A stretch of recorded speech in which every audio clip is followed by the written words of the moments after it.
welcome to OverBoost 60. OverBoost is a speedrun interview podcast, but this time I am not interviewing a speedrunner. I'm interviewing a game developer. Is it fair to say that?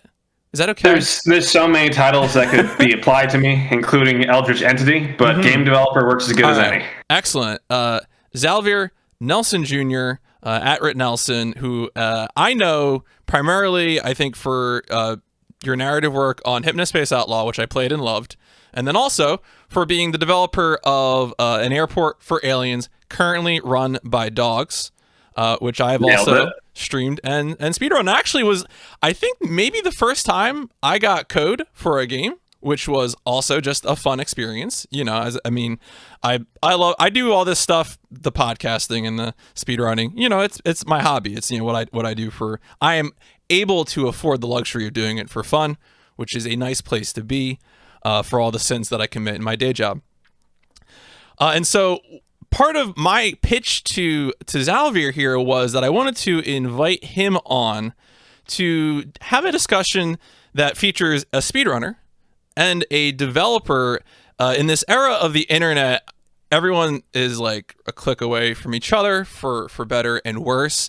And a thing I want to encourage is, you know, people to be more empathetic about what's going on with folks who are making games, publishing games, etc. I think in speedrunning, there has been a conscious effort to be more empathetic. If you are a runner at a major event now, you'll get expressly told, do not in your commentary say something like the developers were lazy. Don't do that. That is express guidance that I received when I was a runner at AGQ 2021, and it's good guidance. I mean, as a basic for, you know, for being courteous and professional, but like also you know, there's so much that goes on, so many, you know, studios and games at different sizes and ages and all that, that it's just not. I don't think it's useful. I discourage people in my chat whenever they use lazy, I get on their case right away. I just jump on them. So along those lines, I wanted to start doing some episodes where possible with developers, as a quick introduction for maybe people who will find this via Xalavier. I've been speedrunning for about 5 years. Just Cause 3 was my first speedrun. Since then, I've done all sorts of things. I've done late 90s games, early 2000s, the diehard first-person shooter from Piranha Games, who now makes Mech Warrior. Yep. I've done all, you know, Armored Core. I did do Just Cause 1, which I think is a delightfully 6th generation game, which I think really iterates on GTA in a fascinating way. And, you know, I hope to keep doing those things into the future. Recently, I've also tried to do a better job of getting into indie games. Teardown has been a big one for me. And the other one that I've had a lot of fun with was, I'm going to say Dog Airport Game. Yes, the approved abbreviation, the approved shorthand used by everybody to save voice breath words, the limited amount of life we have on this planet. Mm-hmm. Now, Xalavier, can you give me a quick introduction? Let's say there's a speedrunner friend of mine who watches this, doesn't know exactly who you are. What's your introduction for them? My speedy introduction for them is that I am a BAFTA-nominated person who has worn a bunch of hats, from Studio Head, where I'm working on such things as an airport for aliens currently run by dogs, Space Warlord Organ Training Simulator, or the recently revealed E3 El Paso Elsewhere. And I do a bunch of narrative direction, writing, and game developing in other arenas for such games as Hypnospace Outlaw, Skatebird, Reigns Beyond, We Are the Caretakers, and literally dozens of other titles. I have over 50 games under my belt.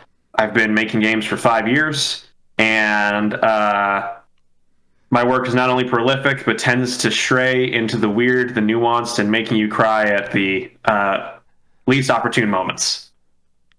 Excellent. No, that is. I also find it interesting that I feel like Dog Airport captures a lot of those qualities that you just mentioned. You know, which is fun and exciting. It is a game that I can recommend to other folks for various reasons.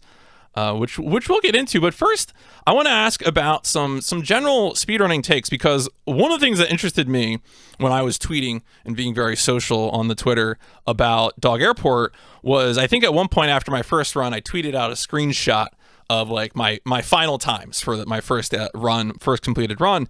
And I think you had a tweet, it was either a quote tweet or a tweet in response, where you said, hey, I've seen this game with splits on it now, and that was something that you enjoyed seeing, I think was what you said in so many words.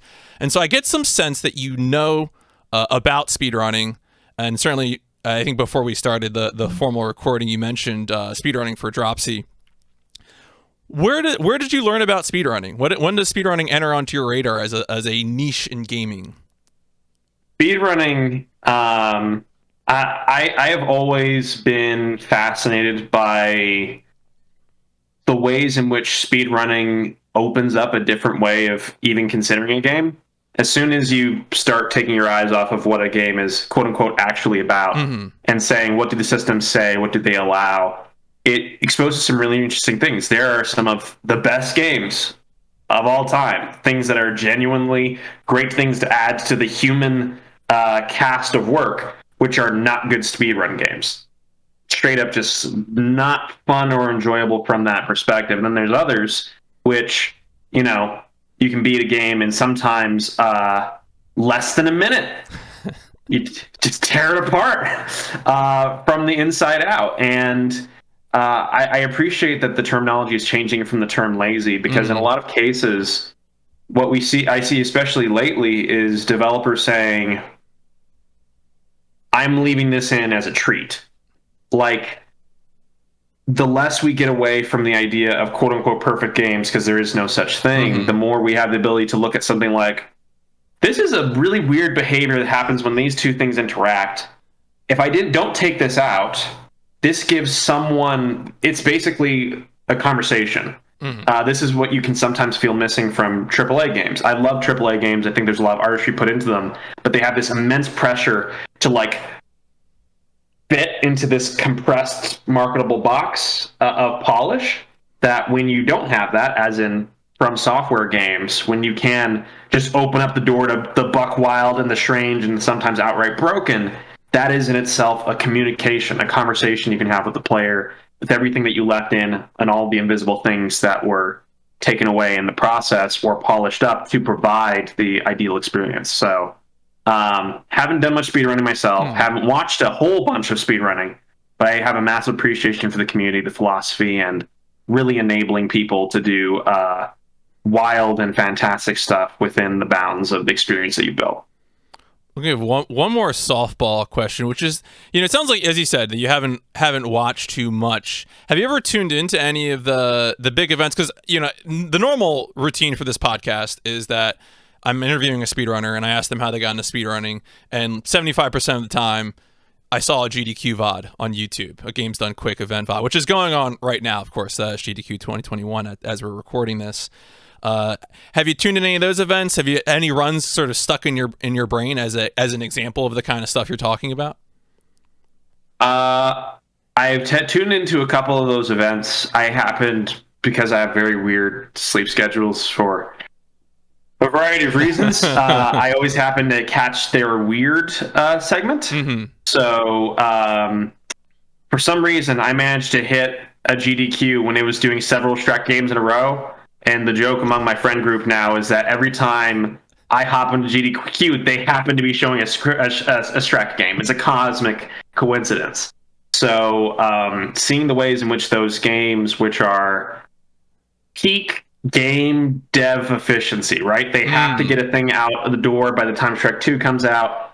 They want to make something of quality, but also the more verbs they add to the game, the more volatile this rickety foundation already becomes. So you can pull some really interesting things out of that foundation. And I've watched that and I love it. Yeah, no, what you're talking about was actually really relevant because part of the inspiration for me to pitch this format was another runner named Matt did like several hours of Q&A with Tom Forsyth about Blade 2. That was developed by Monkey Foot. Very interesting, and a lot of what you just mentioned, in a compact form, in terms of the desire to, to make a good game, to kind of meet the commercial objectives as well as the, the personally fulfilling objectives. Tom described those very, very well, and it was a lot of fun. Blade 2 also a great speed run. Blade 2 is fascinating for a lot of reasons. I've talked to Tom a little bit about myself, and it was funny. When he relates stories of like, the only place you jump in the entire game is in the tutorial where it teaches you how to jump.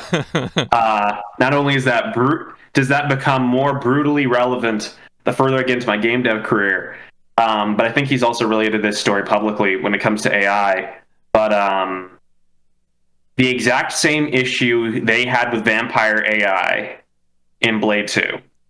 And I won't say it because I'm not sure if it's in my place to say, but the exact same thing, which can be described as vampire conga, also happened to us on El Paso Elsewhere, which is a supernatural third-person shooter. So I'm thinking that there is something at the heart of pretty much every vampire game, that when we put all of the answers together, we will discover that there's some greater cosmic entity that's been messing with all of us at the same time, because it's the exact same issue that has happened on several different teams making vampire-focused action games at this point that I've spoken to. It should not be possible. I do remember that story. I would have to go back and listen to that VOD to confirm, but I do think Tom talked about that AI story. But of course, if you want the full story, you'll have to to look up the video on Matt Matt's channel. Of course, also shout out to Matt Matt, who I think just did a Max Payne 2 run during SGDQ as well. That's people know about that game, but again, still still a classic and still a fun run. I feel like we've already brushed up against this subject a few times. I think you mentioned the idea of realizing and appreciating that there's never going to be a perfect game, perfect in terms of like intended operation. It's common enough in speedrunning, especially when you're showing speedrunning to new people or a larger audience, that you have a lot of people who say, well, they're cheating. They're not really, they're not really doing. And of course, the thing I say, well, there is a glitchless category. Like people who do want to do it in a way that they view as intended will do it. Do you have any feelings about glitches, intentionality in games? From your talk about, speedrunning being a new way of running with the mechanics, my feeling is that you're pretty open to this, but tell me what you think. Yeah, as long as it doesn't result in a negative Steam review,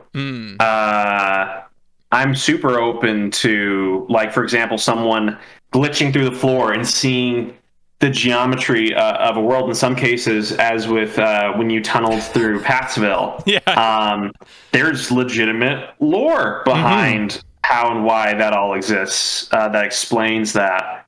I would rather, given the choice of hiding everything behind the curtain and or like opening it up and maybe even like sneaking people inside to give them a peek, I much prefer to give people not just the tools, but as much perspective as possible on the worlds that we're there within. Glitchless is extremely impressive whenever it happens, but I find, again, as long as it doesn't come with criticism or harassment towards the developer, right, especially because often this can be left in or was something that they didn't have the budget or time to like patch up, and it was left with almost the intention of, hey, someone will find this, maybe they'll get a kick out of it, as opposed to it being a thing to beat up the developer later. I think that those are really valuable ways of even reminding us of why video games are special. I cannot do a glitchless speed run of Citizen Kane, but you can do that for such games as An Airport for Aliens Killing Run by Dogs. Is An Airport for Aliens Killing Run by Dogs better than Citizen Kane? You be the judge. Who can say? But it is something that games as a medium uniquely has, as opposed to anything else. And I think actually for this example, I think one of the best, if I wanted to introduce someone to speedrunning, the first thing I would show them is the American Dad speedrun. Are you familiar with that? A little bit. I think I there was a period of time in speedrun content generation where people were iterating on this with videos that were memes. Yes. And I have to admit, I might be a cranky old man who tuned a lot of this out. But if you want to explain it, I will dutifully listen and appreciate. So the American Dad intro works in a very specific way. It's by the creator of Family Guy, blah, blah, blah, blah, blah. Someone overlays a speed run talking about it and explaining their speed run, and then the community doing a constant yes and with every video of like finding ways of breaking that, or like how the GameCube version has a special skip or whatever else, different ways of quote unquote speed running this static video content is a perfect insight into the way that does form a conversation between a community, a developer, and a piece of work. If I wanted to show anyone like what speedrunning is philosophically, that's a really good, very absurdist starting point. Outside of, you know, the incredible, like excellent, quote unquote, real content that exists in the speedrunning space. No, I think you're right too, and I think you're right to maybe point out the necessary abrasiveness that can come from it too, because I think with some of these games, let's say like RPGs or something like that, you know, people might think turn-based RPGs, you want to take it slow, you want to grind, you want to do this and that, but nevertheless, you know, people push through it. People, I mean, skip cutscenes, like, you know, as where possible. And so I think that certainly makes sense in terms of you know, what you can get away with in doing that. So, and I think you mentioned the other thing I want to respond to as well is you mentioned the issue of you do want to fix things that are going to necessarily create a negative experience for a broad number of people. I'm not going to mention the game, but like when I have this conversation with folks trying to encourage them to understand why something or something would not be patched, there was a horror game I could think of that had issues where many people doing Let's Plays were just falling out of bounds. They were just falling through the map, and it was interfering with their ability to progress in the game.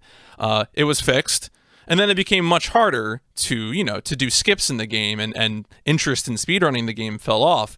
But, you know, that was probably the right decision, you know, to make a game that is at least, you know, to some extent, you know, more playable. And so that's, you know, something I try to encourage there. Now, I will say, I did want to ask if you were familiar with the historical example of accelerated backhopping.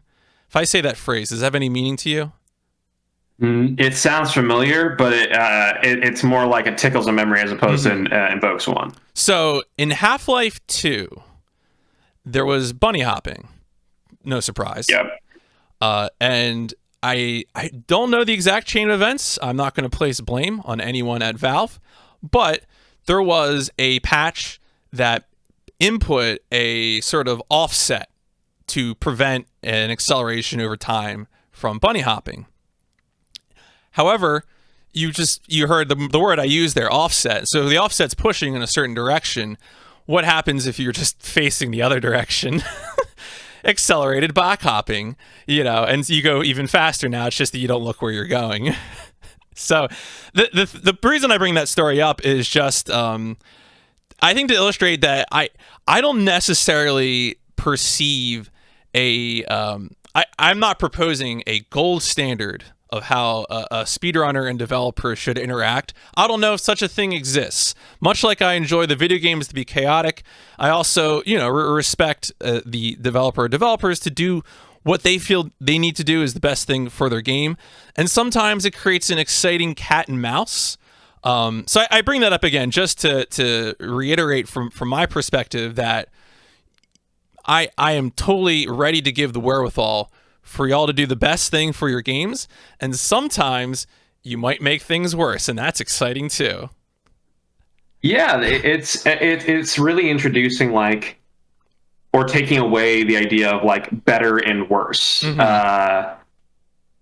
I've seen developers that specifically made their game to be speedrun, and speedrunners didn't particularly go for it. Dog Airport game, we didn't know whether or not people would speedrun it. We thought we made a variety of interesting item interactions for players to have fun with. The average player, not the person trying to take advantage of that. And we were like, if someone wanted to, they could do some wild stuff, but we didn't like plan around that because we had seen other games where they had been like, oh, speedrunners could do this. And it's like, that's like setting up a like brick path, a really nice brick path where speedrunners already naturally want to go through the grass.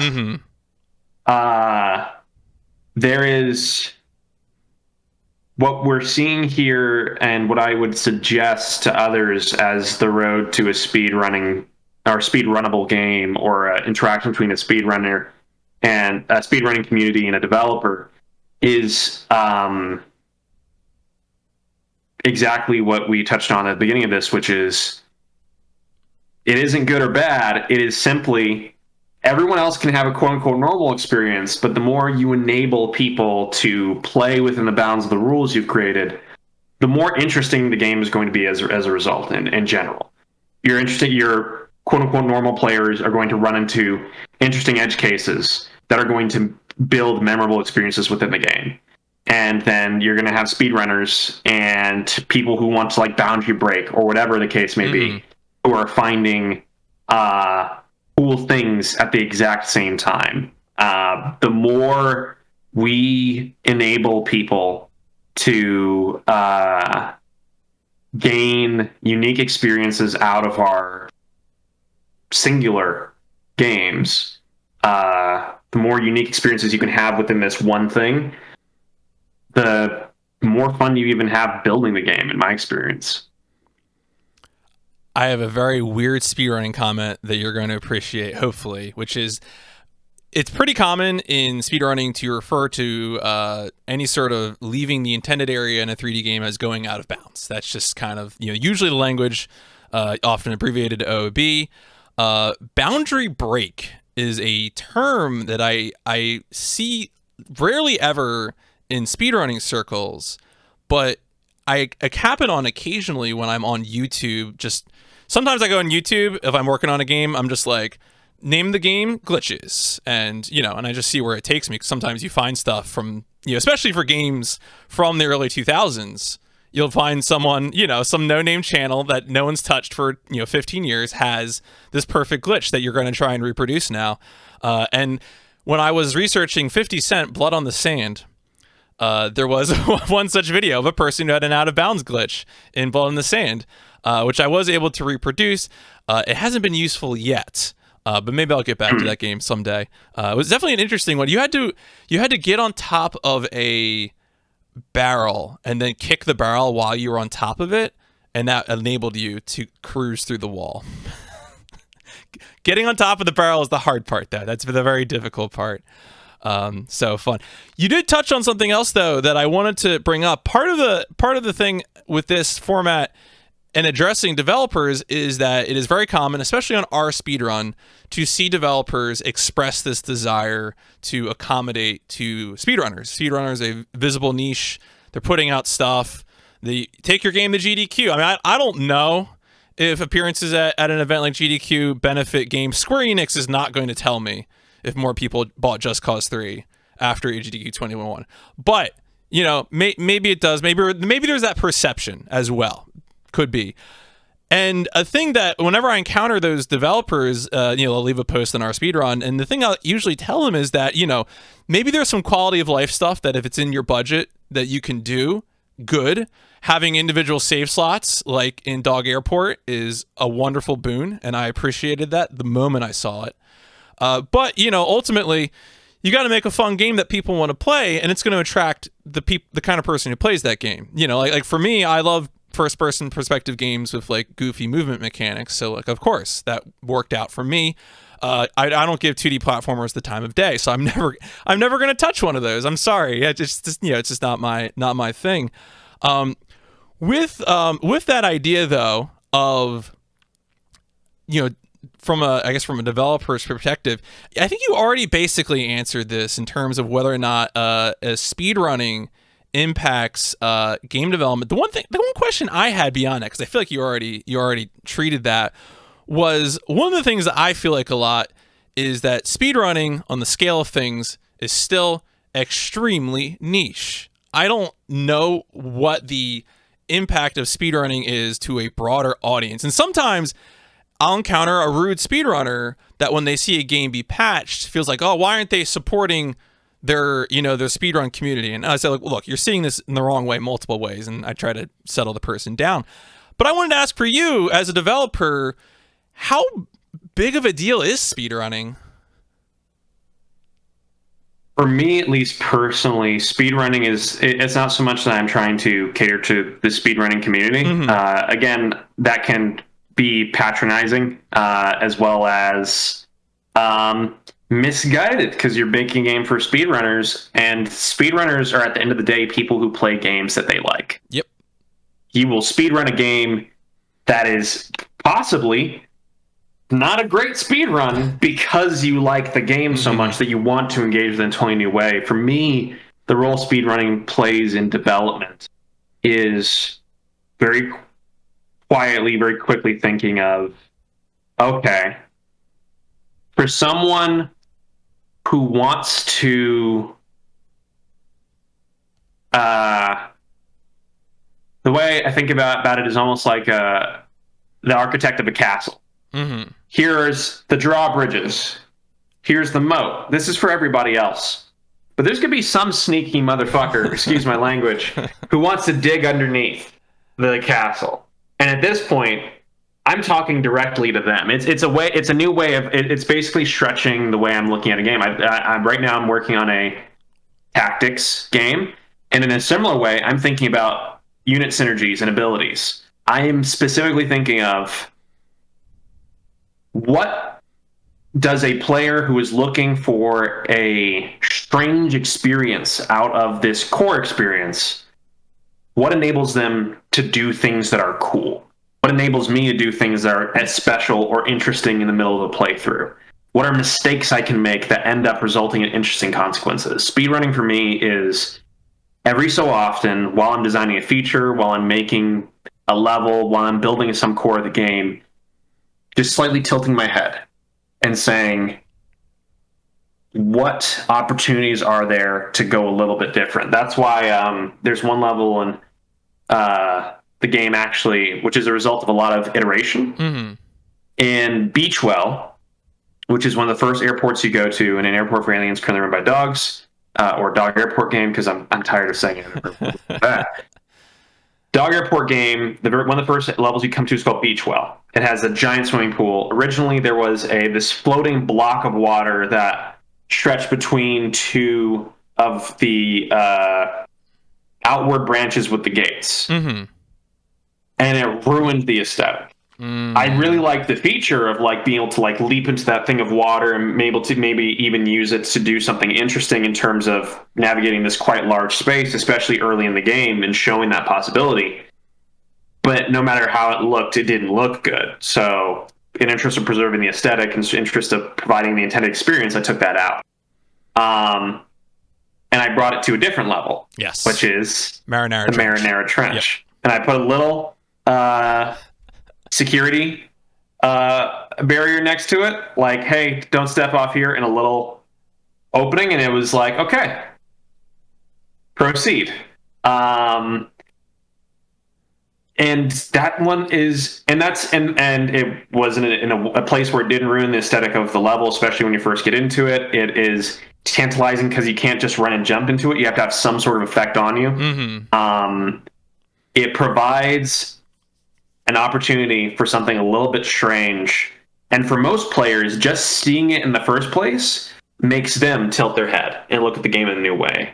And the more you can get people to do that head tilt, in my experience, the more they, even if they don't finish the game, find something to be passionate about within it.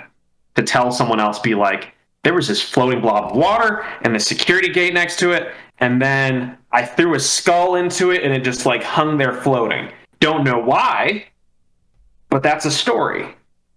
And really, all we're doing as human beings, as we face our inevitable death, is telling each other interesting stories. It's true. I don't want to tell you the story of how you upgrade your gun +5. I want to see how you manage to find some glitch that let you fire the gun, every bullet in the gun at the same time under very special conditions to one-shot a boss. That's an interesting story for both of us. So let's do it.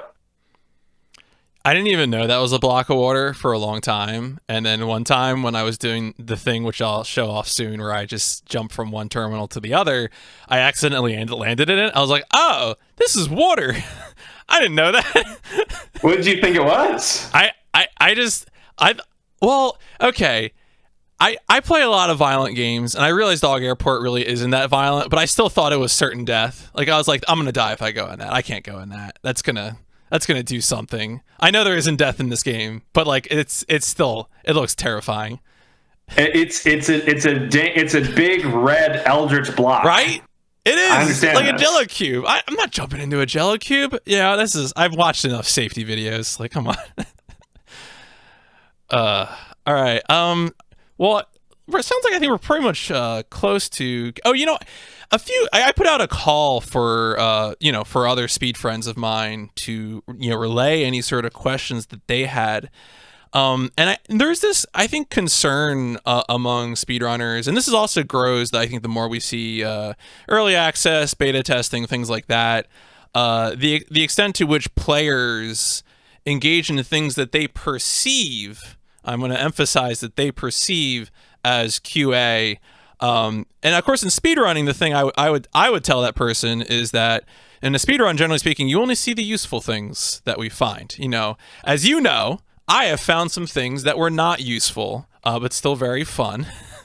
Some of which were removed, and I forget what else I might have said. I mean, obviously the out of bounds stuff is again, as you said yourself, is fine to be left in.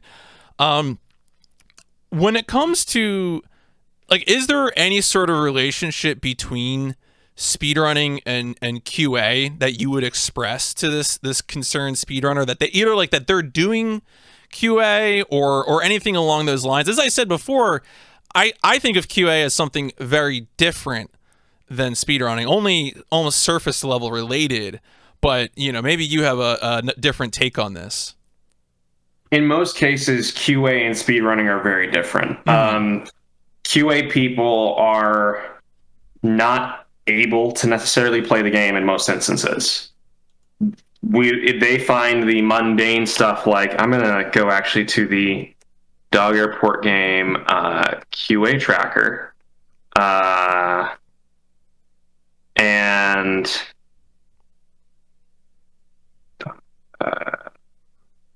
yes, okay. So I'm going to go to the QA tracker and find some of the things that our QA people, the fantastic people at Xalavier LLC, found in terms of QA. Game crashes when boarding flight for Pattsville. Falling through the floor in Marinara Trench. Game does not recognize profile change in constrained mode on Xbox. Let's see. Play button causes a double teleport. Hold position of the snow cone appears broken. Floor texture appears misaligned on Pattsville. Bottom of Big Coffee is transparent. Cage Dog appears in Phobos. Krista does not inform player piano instant prior to piano dialogue option. A lot of these are not the things like, I used a soda and a coffee and I hopped into a ramp and then it's let me shoot through light speed. Right. Phobos VIP lounge furniture disappears. It's only QA to the same degree that you would call anything QA, which is, we have the valuable interaction now as developers and players that I can look at a video or a stream or a speed run and sometimes see things that need to be fixed or that we would want to fix to provide an even better experience. One early stream of the game showed that the big fire hydrant in Pattsville, in the Cricket Quarter, you could not deface it accurately because it had a square collider instead of a mesh collider. And there was a lot of reasons that we made it a square collider originally. But seeing in that moment, the player would get so much more value if it was a mesh collider. I get to just do that change and put it into the next patch. And that isn't QA on the player's part. it's a conversation. Mm-hmm. So for anyone who is concerned about speedrunning and QA, you're finding the interesting stuff. At worst, you're finding the interesting stuff after QA has done things like found that the photo text on cosmic photo text misaligned. The text description on the bottom of each cosmic photo is misaligned, extending beyond the border of the photograph. Just the tiny little details or straight up like breakages or game breaking behavior that because it was fixed by the valiant efforts of QA, you get to actually play the game instead of fall endlessly through a floor and die. Mm-hmm. Yeah, a fate worse than death in a game without death. Really. That's that happens sometimes. I remember when I was playing Teardown, I managed to knock over a tower and then get stuck inside a exitless cube inside the tower, which was a real striking experience. I didn't know how to get out. That was alarming. But sometimes that happens, and collision is hard in a destruction-based game. That's fine. No, that was good. And the one other thing that I would follow up before we get over to the live reaction to to doing a Dog Airport speedrun, which I definitely want to get into. I had one this is maybe too specific to be asked, but I wanted to bring it up just sort of awareness for the appreciation of you or anyone else in development. I mentioned in the beginning that I knew you were aware of speedrunning because you made a comment about splits being in on the game feed, and a thing that a lot of speedrunners will do is they create utilities. If I said an auto splitter, do you know what that means, or can you infer what that means? I'm assuming it is something that hooks into RAM, that whenever there's a change in RAM, a major change in RAM state, it automatically splits that up so that after you do your first playthrough of the game, you can look at all of those differing states and remove, name them, etc. Yeah, I think that's basically the idea, right? Is that instead of if I'm playing a game with 10 missions, I can find values in memory such that at its simplest, a flag that says mission 1 is complete, and when that flag is noticed being set, it will do the split for me. It will mark that first segment complete. And then of course the other part of this that is often automated, because PCs, there are so many of them and they're all so different and they come in so many sizes, they're not necessarily going to have the same load times. And in the interest of fairer competition, people will write load removers, meaning that the timer will pause when it determines that a load screen or some other way of determining this is present, and sort of another utility for doing that. And so I'm mentioning this first as a PSA, and then with memory in mind, I forget. I haven't tried to write an auto splitter myself. I can do more research on this question if I do one of these again. But I believe there are some, it can be the case that it is difficult to find a memory address.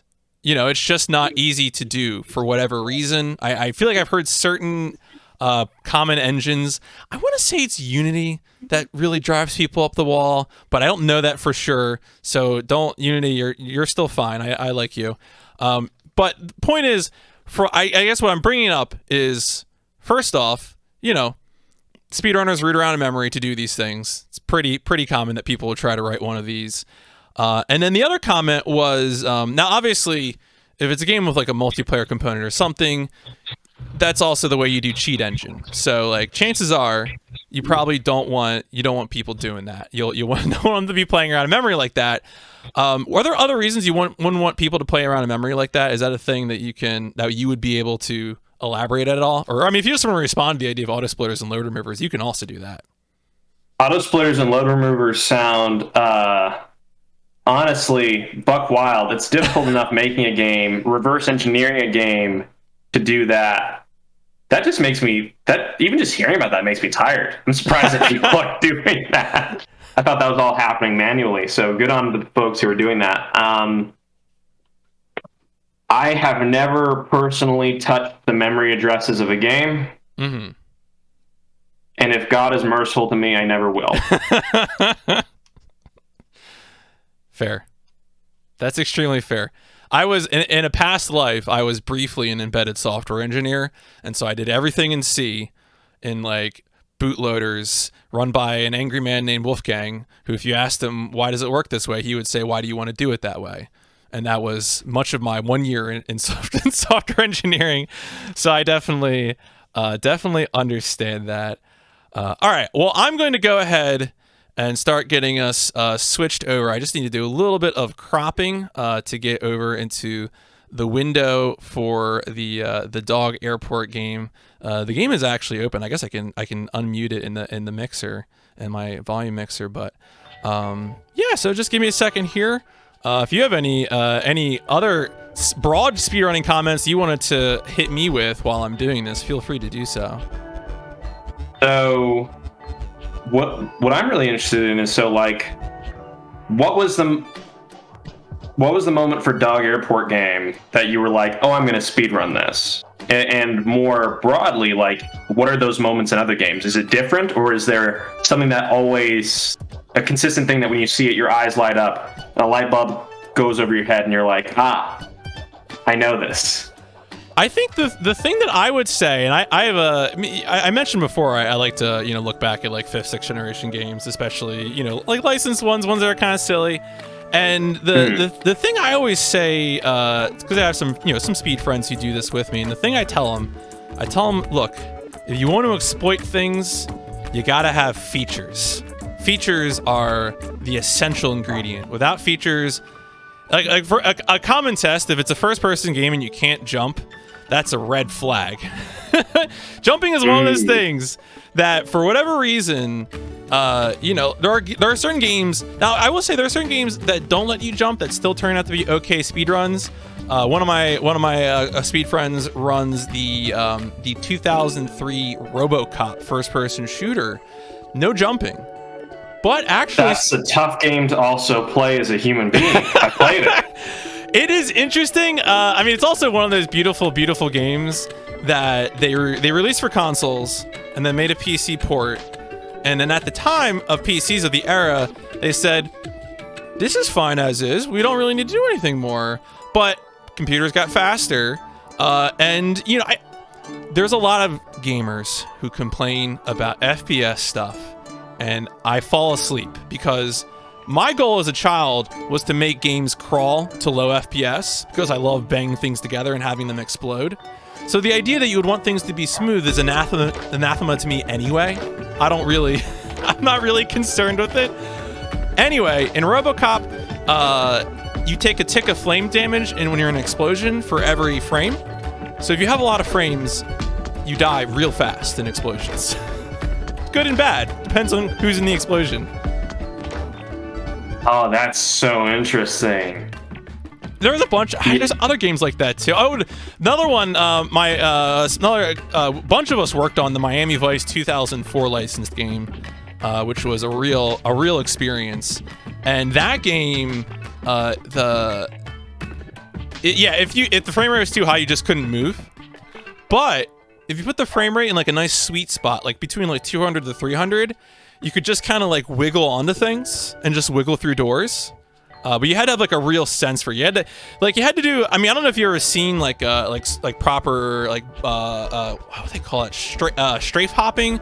There's a thing in Source Engine games where you jump forward, bunny hopping, and as you do it, you strafe and kind of weave back and forth. And what you're doing is adding extra speed because you're getting a sideways or diagonal component to your speed, and that enables you to travel farther than you would otherwise. And so that's that is but it's like that, except we were just clipping through doors. It was very fun. I had a lot of fun with that one. That was one that we that my buddy KZ Fruit did for SGDQ last year. And I got to do commentary for it, which was a good time. It was a good time, except for when the game crashed because of Discord streaming. I don't know how often you use Discord streaming, but Miami Vice did not appreciate being hooked into Discord. It was a problem. I'm looking at. I was expecting Mercenaries Playground of Destruction to have an active speedrunning community, considering how many verbs Oh, that's got a lot of And, modes, yeah. You've gotten how many actions, freedom of interaction, faction interplay. This could get really wild. And yeah, it seems like it's got a little something there. You know, it was actually that's one of those leaderboards. I keep a big spreadsheet of like open world crime games because it's just an interest of mine, and that's definitely a leaderboard that has benefited from Xbox backwards compatibility. I'm pretty sure the more recent runs in that are done on Xbone. I think I don't know if anyone's done it on Xbox Series X yet. That would be cool. I haven't checked it that recently, but.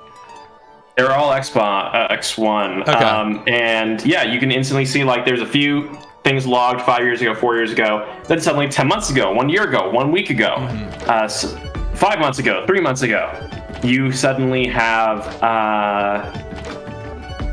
win platforms. We talk a lot about developers, but I think you can see there on a platform level, suddenly, even for the speedrunner niche, this interest can arise around a game if it is even just available again. Just let people play the game again. 100%, yeah, absolutely. Def Jam Fight for New York is one of my favorite games of all time. And, you know, it's getting speedran to a degree. I think there's a competitive community for that too, isn't there? There is a competitive community for that. But the hardware any percent and the emulator any percent, there's a giant shift in how many people are battling over those charts. Because, you know, you have to get a hold of a PS2 or an Xbox, or you've got an emulator. And I think there is a lot of people who want to get into games legally, especially because it's usually more convenient. We've seen this in the advent of streaming services. As much as we complain about more streaming services, there are people using even the lesser known streaming services because it's you put your credit card into yet another thing, and maybe you just do the free trial for a month. But like that is easier than going to a torrent and then rolling the dice and then hooking it up to your machine. People want to do that, but in games, so many of the avenues to do that in reasonable / non-piratical means are locked off from them. So I applaud Xbox backwards compatibility, and I hope that this is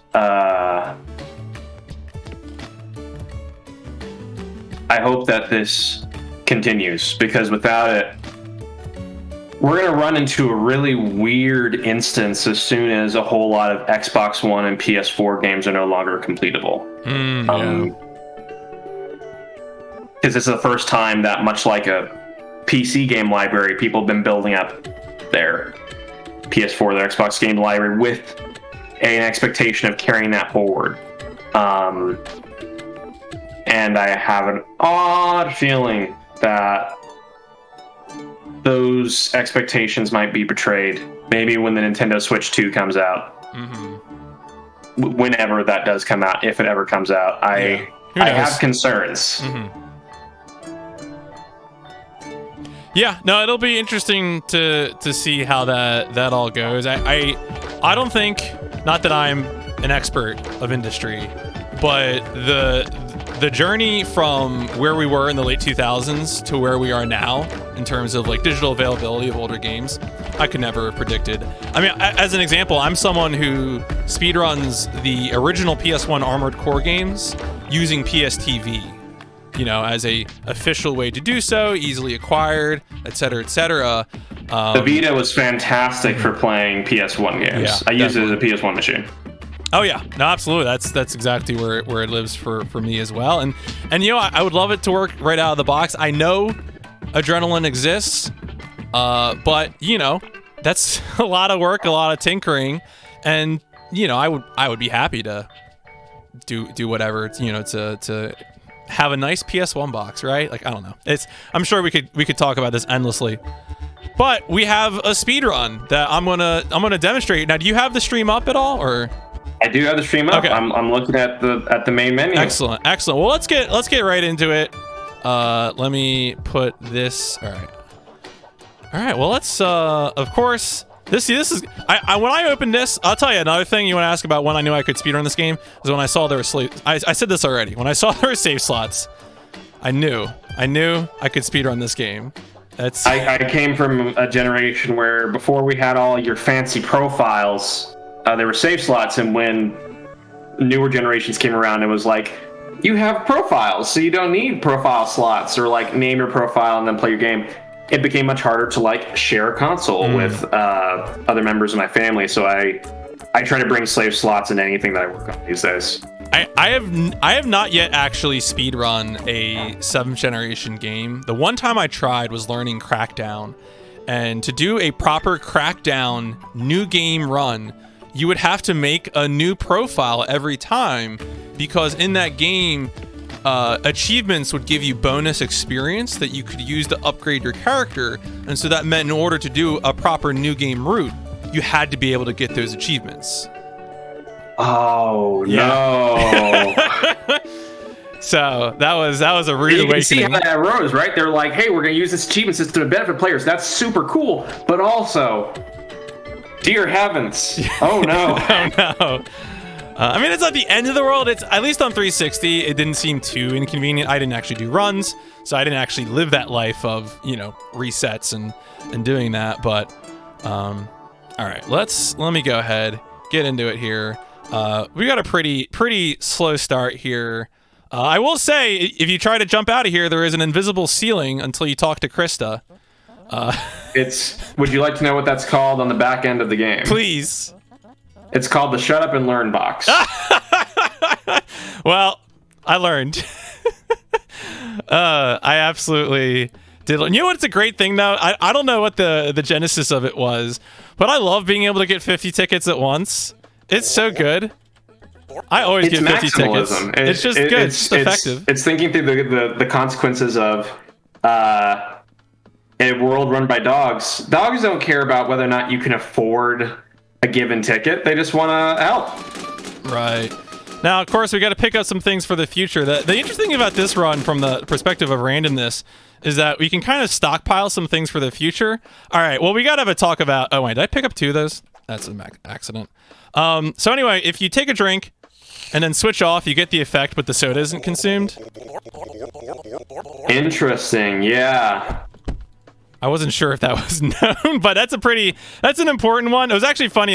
Burnt, who we mentioned earlier, is the first one on the leaderboard. He figured out that if you drank and then threw it, you would be fine. And I was like, what if you just switched off? Oh, it still works. We still got the soda. So that was pretty convenient, as it turned out. Interesting. Oh, so is this... Here, yeah, that guy's... These ones are always fixed, so we always just go B1 and take the cabinet, because the other one's a passport dog, and passport dog is our enemy. We do not trust the passport dog. Passport dog requires a random object. He cannot be trusted. He is a man of sin. That's correct. All right. I have a sheet of paper here that has the Beachwell gates and the Uranus gates, because I can never remember where they are. But anyway, let's grab some Mariana Trench tickets. The nice thing about Beachwell, of course, is that really our biggest objective the first time we're here is just to think about what's the soonest, because we don't have our friend the comfy chair yet. The comfy chair is the most valuable item in the game, but we can't get to it just yet. So we got to go. Oh, you could argue it's the most valuable item in a life. It's true. No, and I agree. Support that. Yeah, no, it's vital. When you come to Beachwell the first time, we like to try and grab a lot of stuff to sort of bet against the future. Now, of course, the most essential thing that we're going to grab, if it spawns, there we go. I'm going to grab another salami, is, of course, this buddy here, which we can drink and then make our way over here. We need umbrellas. Umbrellas are really important. Hello. I always click that second text that says I think I'm good, because I think that means I want an umbrella. I've been playing this game for so long. All right. Umbrellas are useful for logistical reasons, but they're also useful. I actually only discovered yesterday that they're fashion. I didn't realize umbrellas were fashion. So I was practicing yesterday, and I couldn't find... I can find a big coffee. But I couldn't find shoes where I was. I forget where I was, but I was able to find that. Oh, no, that's shoes. Sometimes a bed shop spawns there, and that's very useful. We want a magical item. Especially, I love to pick up the things that are, you know, not consumable. Those are always great to pick up. I mean, I pick up some of the consumable ones as well, but things like the magic items, either the wand or the bed. I guess I'll get another container. This is definitely like a... I could see... What's nice about this run is that it's, you know, it's about 20 minutes, and it is... Like just seems like a lot of it is preparation. Yes, it is. It's like, what bets are you willing to make? what do you think you're going to need? You know, and good luck with that. Think about how that's going to go for you. I am left clicking and hitting enter at the same time. I find this is the fastest for text mashing. What was the ticket I picked up? So I call all these characters by just English characters. A3 is by the castle. Yeah, all those texts can be translated, so you did correctly get the cipher. That is A3. Oh, that is A3. Okay, so I wasn't sure. I know you can fix. No, where am I going? I need to go this way. I know you can fix the cipher, or I mean, excuse me, like fully suss it out. But I've never actually. I actually do that. All right, so see, this is the thing. This is the thing I kept kicking myself for doing yesterday, which is that really when I'm shopping. And I know I have a ticket that isn't yet at the time, the best thing to do here is still to use the time advancement. Wait, what was? Yeah, okay, so we're just gonna use the time advancement. This is kind of like this, especially this first trip to Beachwell is like a real. How close is your your ticket to leaving? I mean, ideally, sometimes you can get if you get the bed here and like you have more than 5 hours, like that'll help you get closer, but. You know, otherwise you're just kind of time zone. And then like, ideally, I would have used the time zone while I was still over here, as opposed to going all the way back. But the umbrella is like the most important thing to get out of here, because obviously sometimes we're also going to get stuff. Oh, that's? Oh, I was like thinking I forgot something I usually get, and of course, I didn't go to the doctor. Yeah, this one. It's free. Yeah, I mean, it's God. Wouldn't that be great? Maybe the dogs know what's going on. It's interesting. I never considered it from this angle, but one thing that I am realizing is because this game has a lot of conversational branches, so much unique dialogue. Even for any individual character, a big part of a speedrun would also be choosing what dialogue branch you. I definitely messed up because I messed up talking to Cabinet Dog earlier. 100%. I chose the wrong option, but yeah. But yes. For some of the plain dogs, especially, like you'll run into something much higher. So I'm wondering how much like knowledge you have to keep in your head to do an effective speedrun of this. I would say I generally don't focus too much on the plain dogs. Like I know from the truth is that it does matter. But B1 actually no. Wait, what time is it now?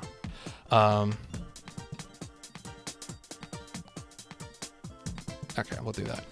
So anyway, it does matter, but I would say the sad news is that there's not been yet enough routing attention to this game that that we have like optimized it to that point. But I think you're right that it absolutely would be a thing to optimize. Wait, where's that? Let me do that again. Okay, cool. I just want to make sure I didn't fall in. So if you're quick about this, you can get it over with one twirl of the umbrella.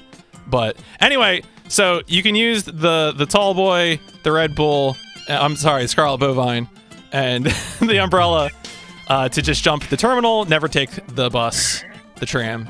So that's a fun thing. I remember when this game was initially out, there was a lot of excitement because I think it was Author Blues.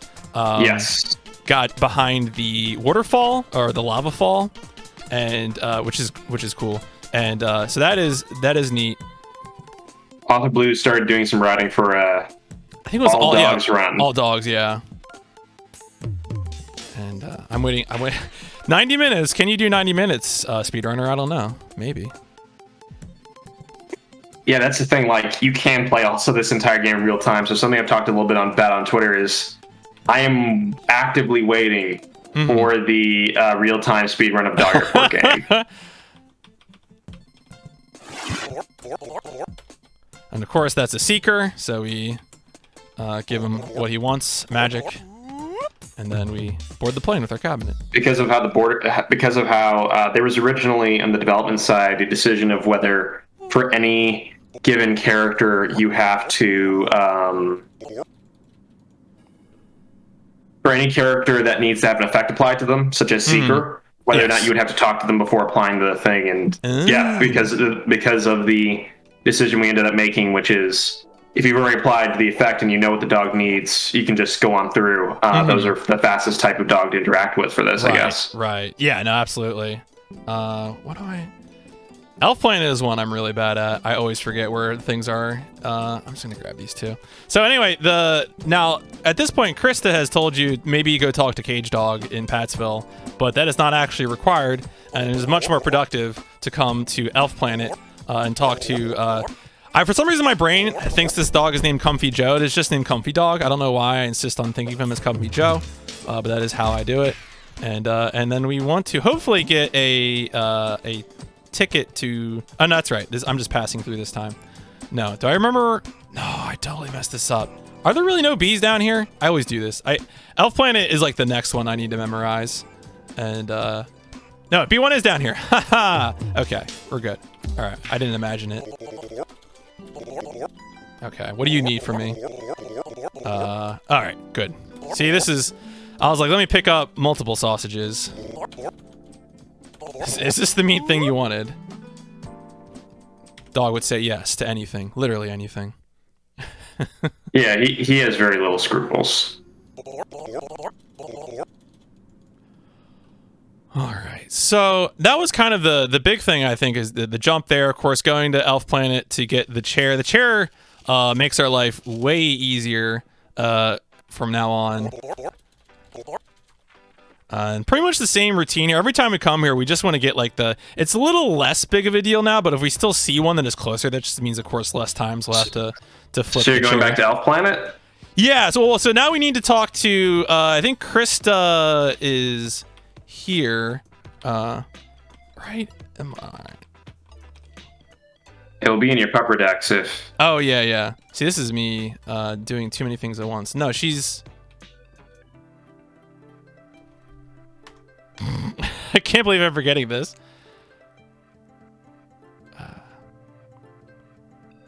Yeah, okay, she is here. Why am I... I'm thinking she's supposed to be by the vending machines. Oh, no, she is! I thought I was looking at the vending machines. I didn't see her. But no, she's 100% by the vending machines. Okay, we're good. That is a thing I totally do when I'm running this game, is just forget where Krista is and like progress the next area without actually talking to her, which of course is usually a sign that I need to reset. All right, so this is by the straight path. At this point, we still don't have a bed, which is not great. Teleporting, very useful feature in this game. Yes, that was... We knew that we wanted to do some wild movement mechanics, and we... didn't want to have to figure out bounding boxes for literally everything. We knew even that would go wrong, so we're like, here's get out of jail free card button. I noticed that Forza Horizon has this same thing. Oh, there you go. Position of car. Following in the footsteps of masters, apparently. That's just how it is. I really enjoyed, and I know it was an earnest and sincere message, but also the fact that an airport for aliens currently run by dogs is truly a next generation game. Was something that I did take to heart and appreciate. Yeah, it is. I talked earlier about wanting to enable people to deal with interesting consequences. Putting this game on a non-next gen console would immediately raise some interesting issues in terms of, you know, someone wants to make 5,000 boarding passes. I want to give them that ability, but also there's only so much RAM. There's only so much CPU power you have. We needed all the power of the Xbox Series X to turn it out, which is something I find endlessly hilarious. See, I'm glad I got 2 umbrellas, because it turns out I needed both of them. Prepper dog, always here to ruin my day. I need that umbrella for later in the game. It's okay, we'll get another one. Alright, so we talked to Krista at the bottom there. Now we're going back to Marinara Trench on our way to Pattsville, that's right.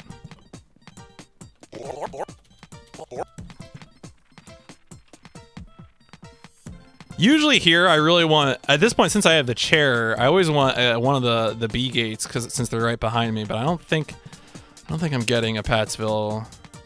Yeah, no Pattsville Bs. So probably just grab the A2 then. I did see an A2, yeah. Okay. Right. So this is not one where she's here, so we just need to leave. Oh, did I drink the tall boy accidentally? Oh, that's it. Okay. Well, that's mortifying. Well, I guess we need to go to the vending machine and we need to get an umbrella, since we're not getting across without either.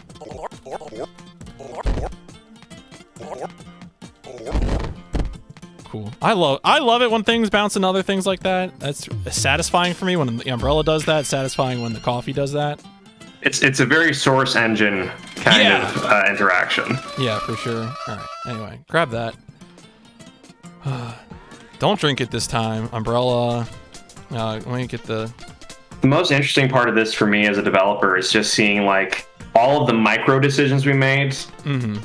Often not with speedrunning in mind at all. How that gets used by someone to do something interesting. Oh, no, like this is fascinating stuff. I thought it's been so long.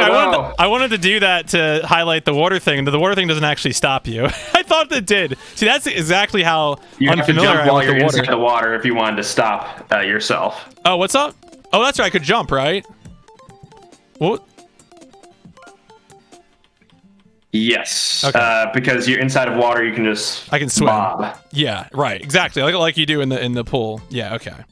Well, that is my executioner. Anyway, we're over here now. We'll go over to gate A2. I also really loved the what was it? People would find a way to fix the filter. They wouldn't just play this way. Was that you communicated something to that extent, I think. Yeah, so originally it made you sick for about 10 minutes, and we were like, obviously, no one would just play through the game like that. They would seek out ways to resolve this. No. I accidentally drank the big coffee.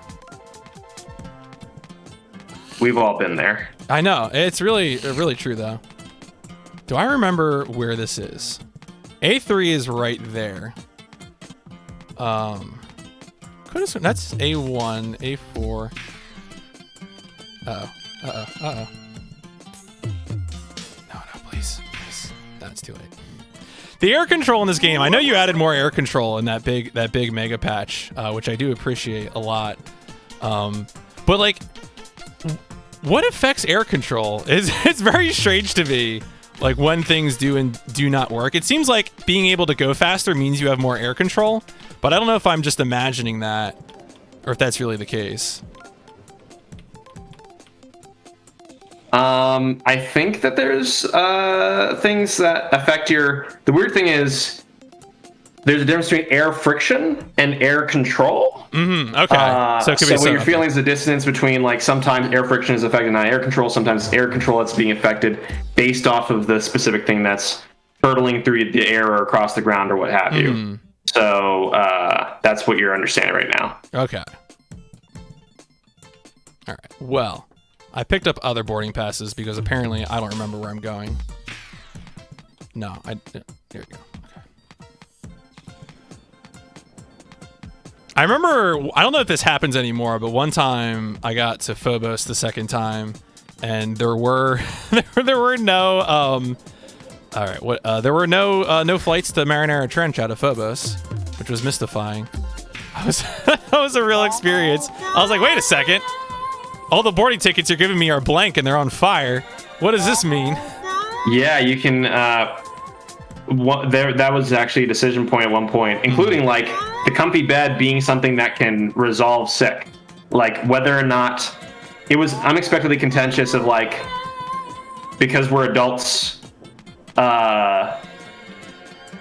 with different relationships to sleep, does a good sleep actually resolve anything? Should it actually relieve your sickness, or does it actually leave you there in the hell pit?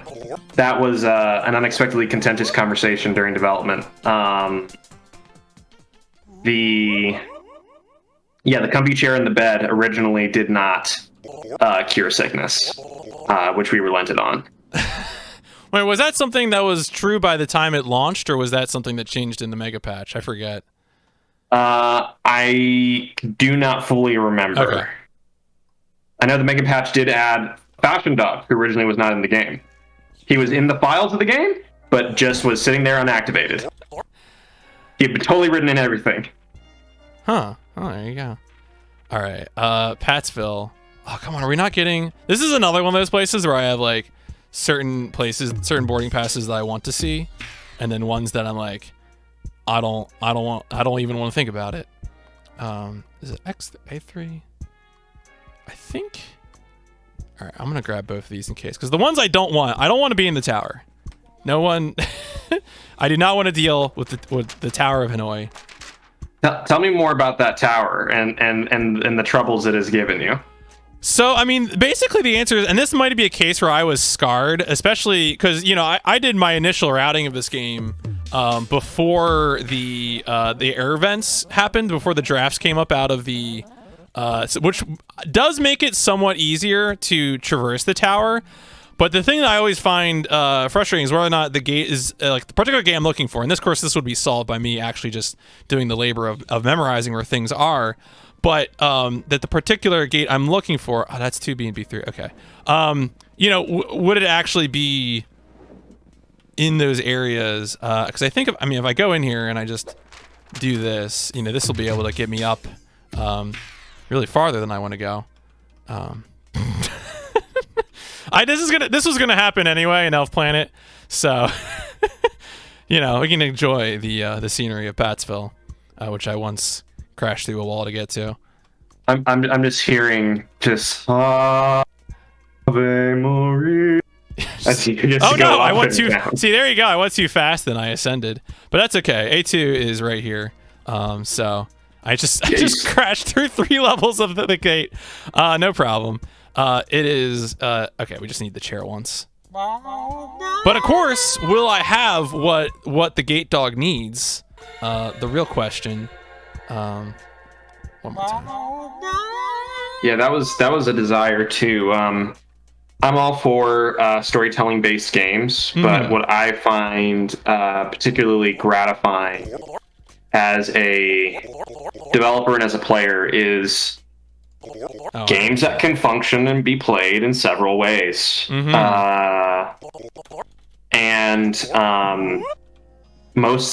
most cases, like a storytelling game, especially if it doesn't let you like jump, only functions in a single way. So getting something that was accessible, like an adventure game, but also had these unexpectedly deep systems with the actual simulated setup of flights coming and going, different dogs needing different things at your gate, things to add variety to a playthrough to make so that it wasn't just, you know, a goofy adventure game starring dogs. That certainly made the game more fun to develop, and as you can see, it makes for a more interesting speedrun as well. Yeah, that's, you know, when people ask me about my opinion of this game, you know, when it comes to, I guess, you know, I'm gonna borrow what you were saying, this sort of like adventure game aspect of it. I'm like, look, you can watch, you know, a trailer or a video, and you're probably going to know from looking at that, you know, to what extent will the aesthetic or the humor be your speed. Like I can't do that for you. But what might be useful is, yeah, I'll just stay here. What might be useful is that, actually, the other one's sooner. That might be useful because if I have something, if I really don't want to deal with the dog at the other gate, that might be better. But what I don't think will necessarily be readily apparent from watching a trailer of the game is the ability, especially for the effects, to stack. That really took me by surprise. Once I realized the effects could stack, that was kind of like the key moment where I was like, oh, maybe I can speedrun this game and things will happen. You know, and I say things, I mean is that you'll jump from one terminal to another, right? Like that's fun and interesting. And I mean, probably expected, but like still cool to do. Like sometimes you do things in games that are intended, but you know, it's still someone who played the game didn't think to do. You know, like, and it's still cool to show off. It's a feature of the game, but you know, it's still there. And so I was definitely happy to. Oh, okay. You know what happened to me last night? I was doing practice attempts and I accidentally chaired one too many times. And what happened? Did you chair one too many times again? No, I'm fine. We're good. It's 2009. We're fine. Oh, it's Reverse Bribe Dog, the hero of the people. Boy throws me a bone. There you go. Yeah, he is the peak RNG hero of any speedrun for this game. He is, absolutely. But like, yeah, even when you talk about like stacking effects, one thing I'm very proud of is also how it replicates the actual experience of traveling. So one big thing that everyone on the team prioritized and that I was pushing for from basically all the design steps, even at the beginning, was one of the fascinating things about airports is the fact that depending on your goal in an airport, your relationship to it entirely changes. A lot of game spaces are built for you to find the content, do the content, and then leave. Yes. The airport is built for you, but also in contrast to you, it is built for every traveler, regardless of whether or not you want to go to Pattsville. The comings and goings and the departure board are built regardless of your presence in the world. And I'm talking about real airports in this instance. So having the ability so that different players can have meaningfully different experiences in playthroughs, even if they're finding the same like quests. That's something I'm really proud of in terms of it's a huge struggle to make a game work for a bunch of people. To have a game that can exist beyond a single stream, and sometimes it's due to the game you're making, that isn't possible. So having a game that does adapt to a bunch of different approaches, a bunch of different play styles, and even if you see it on a stream, your experience with it is probably going to be unique, and you're going to be dealing with unique situations and challenges that might be like others, but are uniquely your own, is something that I'm really into, and especially when people like learn the language and whatever else. We were even seeing at the earliest stages of development, because we live developed by Patreon and we're putting up work in progress builds over there. People who had been in an airport before were navigating in a fundamentally different way than a new player. Like someone who's been through O'Hare 7 times and is like, yeah, I don't need to go through this concourse. I'll just head here, and there's actually a beef place I really like down the way. Having people be able to get used to a space, use a space, is everything I hoped for from this game. So as much as people really, really like the story and the characters of the dogs and everything else, and I'm so thankful for and proud of the reception that it received, the thing that makes me most satisfied as a developer coming away from it is the degree to which it works as like a design piece for doing a game that's focused, but also incredibly large. This is a big ol' people put 20 plus hours into this game kind of game. And we made it in a year and a half. With very, very little crunch. Like that's right. That's good to hear. Yeah, absolutely. I don't know if you're like live hacking my game, but we've had like 4 fashion dogs. I'm glad I keep picking up umbrellas, but it's kind of weird. I don't know what's going on there. It's unusual. If I could live hack the game, that would violate GDPR, yeah, but that would be really cool. Would probably be questionable. It would be cool though. You know, it'd be kind of neat. That would be cool. That would be also like a cool headline, like Dog Airport game includes firmware rootkit. Yeah, just don't worry. It's security. All right. This is one I always mess up. I'm like, where is Krista? Oh yeah, she's in the record store. Yeah, this making sure that the record store, because as you might have noticed, there are fixed locations in every airport. But also a lot of it is much like a real airport, shifting and changing between. Yes, Cluster Truck did actually allow the developers to. I saw a comment from Dave Flower. Cluster Truck does have a thing that allows the developers to just pop into your game, and that was happening, and that's really cool. But what was I saying? Oh gosh. Oh yeah, I was talking about airport generation. Yes. So the airport layouts remain consistent in terms of their floor plan, but what fits into given spaces changes. Shops will close down, other shops will open up, shops will change position around you. I had a Quiznos that I really liked in my local airport in El Paso, Texas. It was replaced by Schlotsky Cinnabon. The same people worked there because it's still a sandwich shop. But because I arrived there at 3 a.m. on the way to my next flight, I literally walked back and forth end to end of this airport twice, looking for the Quiznos. And I walked up bleary eyed, just like, what was this a Quiznos before? Is this a Quiznos? Famous words. Yeah, also having airports that rearrange themselves and how that can affect a speedrun is a really interesting thing to see from a randomization perspective. Yeah, it's been really, as I said before, it's like a nice, I don't think I've ever speedrun a game that was this random. And normally I don't think that would be my kind of thing. But here I feel like, and I think you are right that it captures, it does capture some of the essentials, the experience of air travel. Where you're trying to, like, I had a speedrunning experience where I went to European Speedrunner Assembly in 2017, and that was the first time I had ever traveled somewhere where the not all the signage was in English always. Sometimes signs are in Swedish. Perfectly reasonable. I was in Sweden. Makes sense. But enough was still, I got around fine. It was not a problem. But it was interesting just to be like, yeah, okay, so I gotta, deal with the. I mean, the airport was less of an issue, but certainly like the train service and stuff like that. Sometimes I think I missed the C1 gate. Anyway, but yeah, it is interesting in the way that I think it does capture that experience.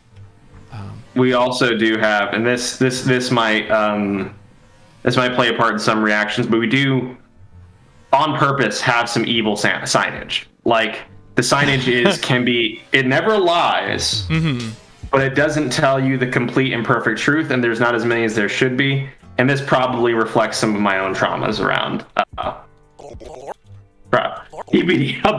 Yeah, I gotta tell you, I feel a little bad about Lovesick Dog and Administrator Dog, who I always just walk up to, and I'm like, I know who you are. Chuck, I just throw that can right at him every time. I'm like, look, I'm trying to help you. This will be good for you, please. I'm happy to see them. I usually have, either a tall can of soda or a Scarlet Bovine. So I appreciate it really. All right, I am okay. I was like, where am I going next? I know where I'm going next. Are you going to the top of this? Well, now, yeah. I'm going to get a ticket, and then I'm going to go to the top, which is always... this is always an experience, doing this. How do I...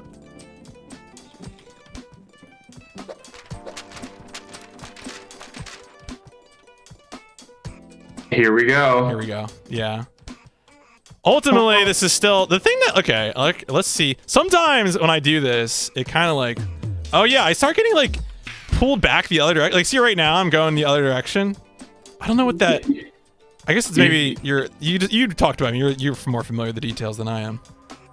No, I was just thinking, like, did it like almost reverse your polarity? Yeah, I had no idea what it happens starts at the there. top of the jump, yeah. And especially, it happens right after I lose the effect of the Scarlet Bovine.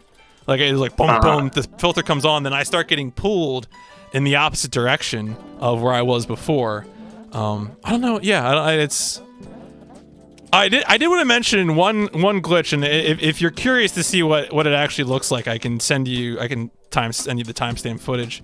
But the glitch was I chaired one too many times. I was just starting to tell that story, and I think I forgot to continue it.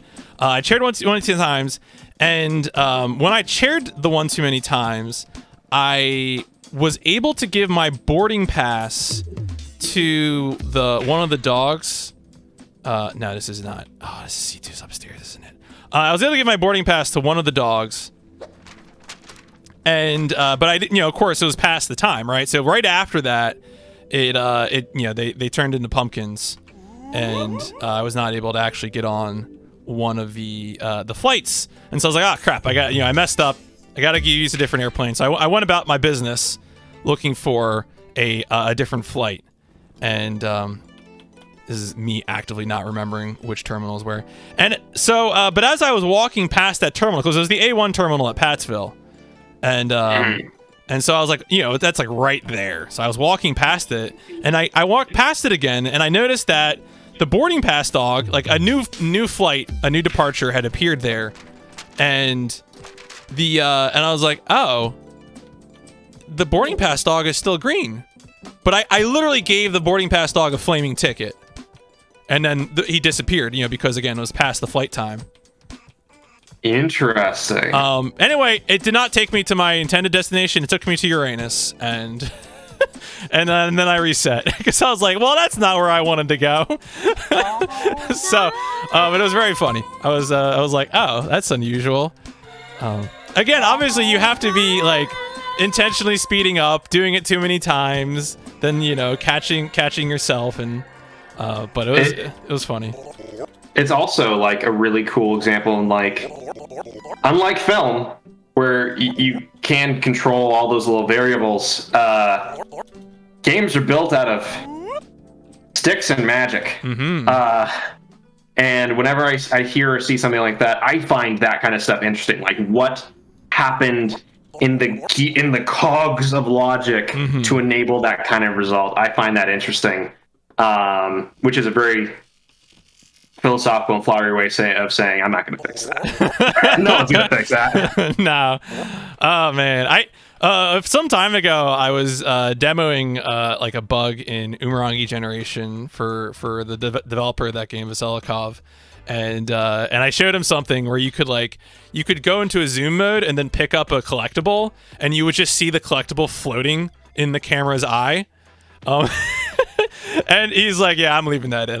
No one's doing that. I'm fixing it. So I definitely appreciate that. All right, this is pretty much our last flight. We're just on our way to go back to Uranus one last time. I picked up an A6, which is on the straight path.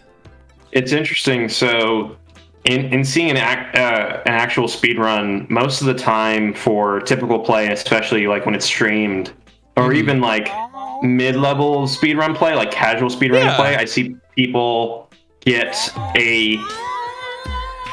the way they search for tickets is they like pick up a lot, and it's like, okay, and then their inventory gets bigger and bigger and bigger, but I'm seeing like very careful inventory management in contrast to that, and it's really interesting to view like what you prioritize, what things you get doubles of, because most people just end up with like hundreds.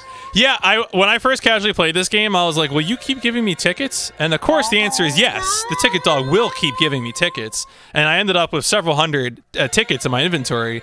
And then, I promptly never did that again because I learned my lesson. So that's the thing. Like, why tell the player they can't do a thing when they could learn a lesson instead? If your computer sets itself on fire, you aren't going to do that again. No, you punched your ticket one way or another. Did you notice that there are 4 different plane there's 4 different airline brands in game, and each airline environment has a different soundtrack. Oh, I don't think I noticed that actually. No. That's why sometimes the colors will be different inside of the airplane. I drank my Red Bull. That's a shame. For legal purposes, we have to call Scarlet Bovine. Scarlet Bovine, sorry. The reason Scarlet Bovine is in there actually is the very first time we showed in person, which was shortly before that was no longer possible because of the dark times. Mm-hmm. It was at the PAX Together booth at PAX South, and that was sponsored enabled by Red Bull. Oh. So as a thank you to them, as an homage, and also to kind of cheekily be like, hey, we'll put the actual thing in there if you give us money. We'll put a billboard, we'll give you an airport, just like, let's do some branding here. Like Mountain Dew and Jet Moto. Bring it back, yeah. Absolutely. They didn't end up going for that, so now Scarlet Bovine is a cursed eldritch entity, which is legally distinct from Red Bull. Of course. So, with that said, I'm not going to fix that gate that gate glitch. But if anyone from Red Bull is watching this, you can still absolutely. I will rename the airport to Red Bull Airport. We'll put your branding across there. I can be bought. That is the message of today. Absolutely. Well, if we're gonna take anything away, 100%. I don't know. I feel weird saying that. In my perspective as like, I guess the streamer. But sure, you know what? Why not? I'll do it. Oh, we got Bart here too. Bart, of course, in chat is the current world record holder for Dog Airport game. Congratulations, very good and thank speedrun. You. So shout outs to Bart. The other one, Make Bake, would also probably be here, but I think one of our friends was actually in a SEDQ run while we were recording this, and so I understand, some folks are probably checking that out. Hopefully that went well. But I think that's Speaking pretty much... of... Go ahead. I was just going to say, speaking of yellow puke, Lone Magi, the first time I drank Red Bull, it was at 4 a.m., 3 a.m. in Poland. I did not sleep, and I ended up hunting a man in a Polish hotel. More to be told of that story in the next stream, but Red Bull will give you a spirit of vengeance, and you will hunt men. Excellent. Yeah, Red Bull will make your enemies wish that they had wings to get away from you.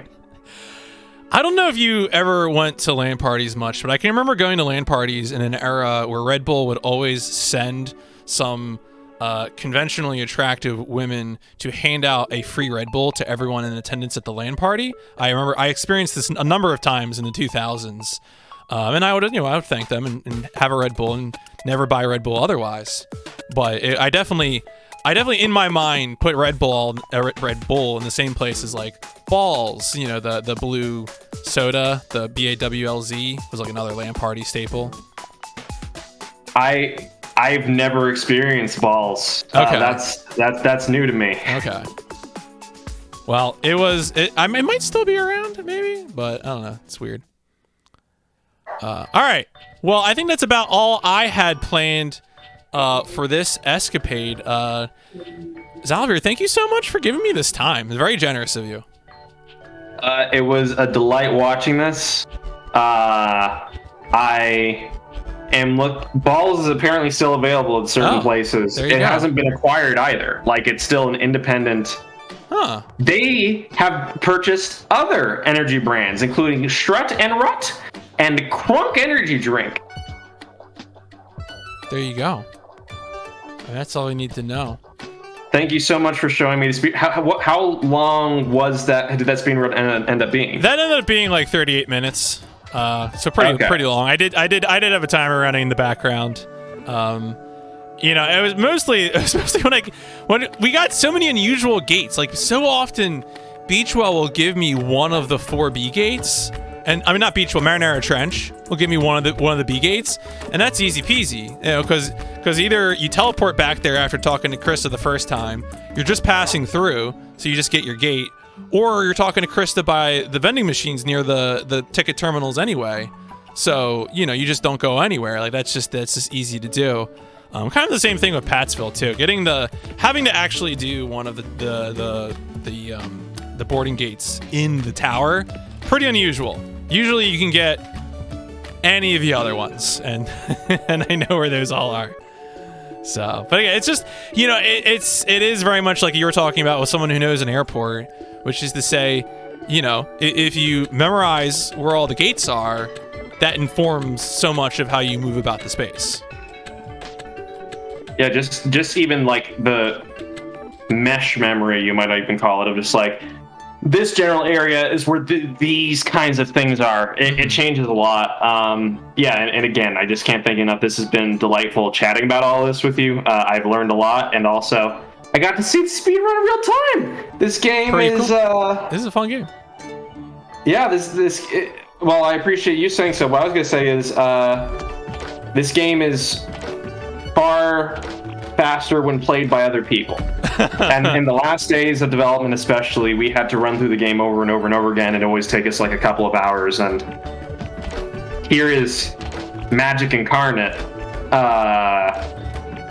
Would have made that testing process much faster if we were speedrunners instead of game developers. I mean, that's the real message of today. Make a video game. Plunge yourself into hell. No, and when it comes time to test your game, you'll be so fast. Maybe that's the thing. I don't know. Maybe that'd be better.